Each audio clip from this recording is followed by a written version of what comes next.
Oi, boa tarde. Como vão vocês? Que Deus abençoe vocês. No final de tarde, ao som do galo. Hoje eu fiz ambrosia. Fiz sonho. Também fiz amendoim torrado. Olha como tá. Acabei de tirar do fogo. Tá bem quentinho. Doce maravilhoso, né? Olha, ainda não experimentei. Acabei de tirar do fogo agora. Daqui a pouco eu vou experimentar como ficou.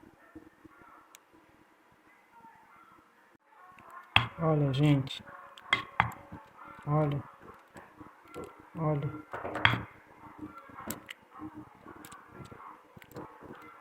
Eu acho que deve ter ficado bom. Olha.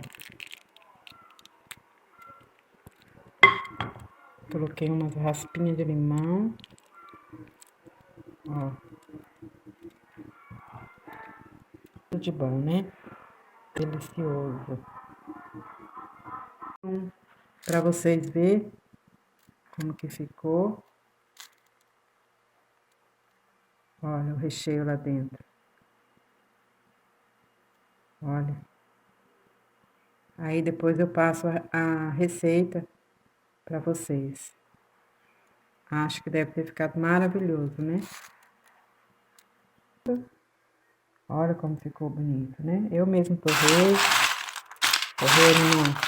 no fogão no forninho, né? Olha como ficou crocante. Ficou muito crocante, né? Olha, bem torradinho, ó. Ficou, acho que ficou uma delícia. E também fiz amendoim cozido. Olha, isso aqui é muito comum lá na Bahia. Amendoim cozido, ó. Cozinha ele com casca e tudo na panela de pressão.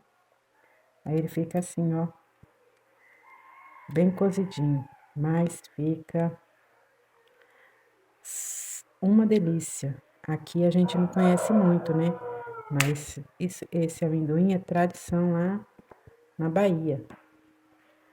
Eu conheci ele através da família do meu esposo, né? Que são todos baianos.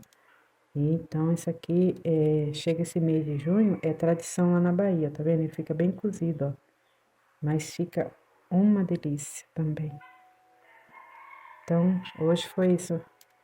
O meu amendoim cozido, amendoim torrado.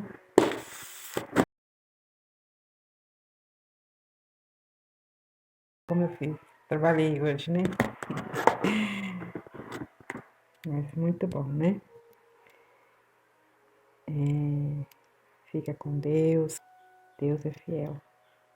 Um abraço. Compartilhe lá. Se inscreva lá no meu canal. Rancho Dona Suena. Um abraço. Fica com Deus.